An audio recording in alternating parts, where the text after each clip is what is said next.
28 मराठीमध्ये आपले स्वागत आहे। आजच्या मोठ्या बातम्यांबद्दल बोलूया। 2 लाखांपर्यंत शेतकऱ्यांचे कर्ज माफ होणार, आमदार हरिश्चंद्रजी भोये साहेबांचे प्रतिपादन। मोखाडा तालुक्यातील भोवाडी गावामध्ये पारंपरिक कुस्ती स्पर्धांच्या उद्घाटन सोहळ्याला उत्साहपूर्ण वातावरणात सुरुवात झाली। ग्रामीण संस्कृतीचा ठेवा जपणाऱ्या या स्पर्धांना स्थानिक नागरिकांचा मोठा प्रतिसाद लाभला।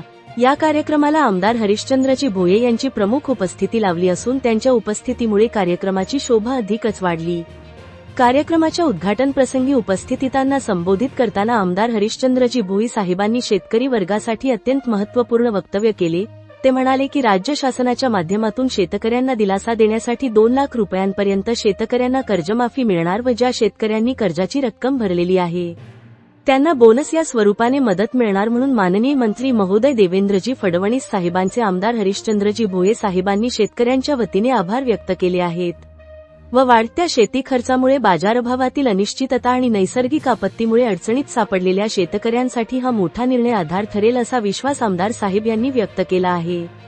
भोवाडी येथील या कुस्ती स्पर्धा केवळ क्रीडा स्पर्धा नसून गावाच्या एकात्मतेचे आणि परंपरेचे प्रतीक असल्याचे भारतीय जनता पक्षाचे जिल्हा उपाध्यक्ष श्री संतोषजी चोथे साहेब यांनी अधोरेखित केले।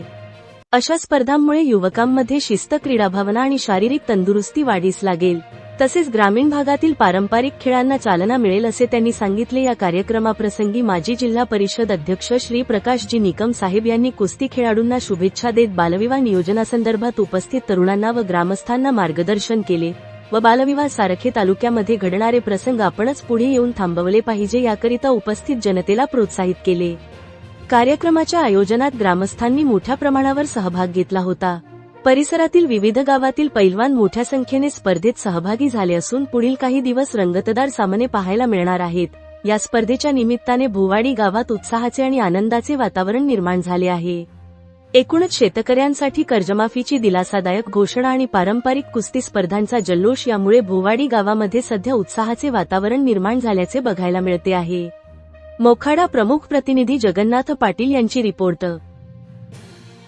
भोवाडी या ठिकाणी उपस्थित आपले विक्रमगड विधानसभेचे लोकप्रिय आमदार आदरणीय हरिश्चंद्र भोये सर, त्याचप्रमाणे आपल्या जिल्हा परिषदेचे माजी अध्यक्ष आदरणीय माझे मित्र प्रकाशजी निकम साहेब, त्याचप्रमाणे आमच्या जिल्ह्याचे चिटणीस आदरणीय विठ्ठलजी चोथे, ज्येष्ठ नेते आदरणीय रघुकाका डिंगोरे।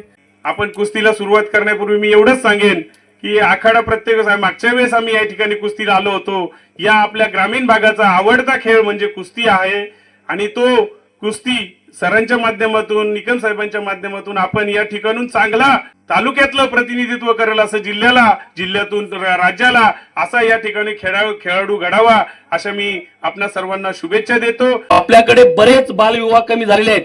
वारली समाज, ठाकूर समाज, कातकरी समाज, कोळी समाज लोक आता जागृत झालेले आहेत। ही जागरूकता गावागावात निर्माण करा।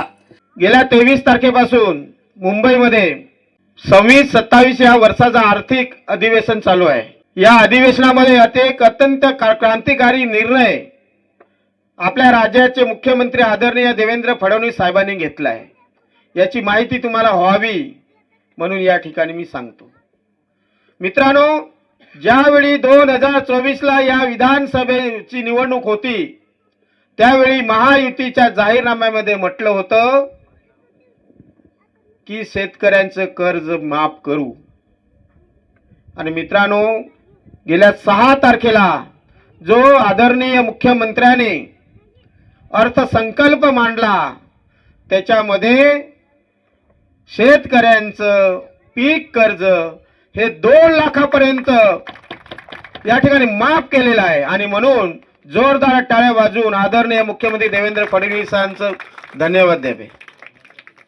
त्याचप्रमाणे या ठिकाणी ज्यांनी कोणी लोन जे भरलं असेल, ज्यांनी लोन भरलं असेल त्या लोकांना 50,000पर्यंत बोनस दिला जाईल अशा प्रकारची घोषणा त्या सभागृहामध्ये त्यांनी केली।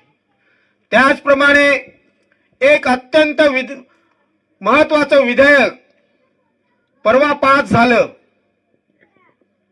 आणि ते धार्मिक विधेयक। आपल्या आदिवासी समाजामध्ये, दलित समाजामध्ये किंवा ओबीसी समाजामध्ये परकीय शक्ती येतात. आपण गोर गरीब आपल्या अडचणी समजून घेऊन आपल्याला त्या ठिकाणी फसवून आपल्या समाजामध्ये घुसून त्या ठिकाणी धर्मांतर करायचा प्रयत्न करतात. आणि हे होऊ नये. जो परमेश्वराने ज्या धर्मामध्ये जन्माला घातले तो त्याचा हक्काचा धर्म आहे आणि तो त्याच राहील. आणि त्याच्यामध्ये जर कोणी या ठिकाणी हे केलं तर यापुढे 10 वर्षाची सजा त्या माणसाला होईल. कुठल्याही प्रकारचे सरकारी योजना मिळणार नाही आणि म्हणून आता कुठल्याही प्रकारचा धर्मांतर होणार नाही अशा प्रकारचा विधेयक, अशा प्रकारचा कायदा हा अधिवेशनामध्ये त्या ठिकाणी संमत झालेला आहे.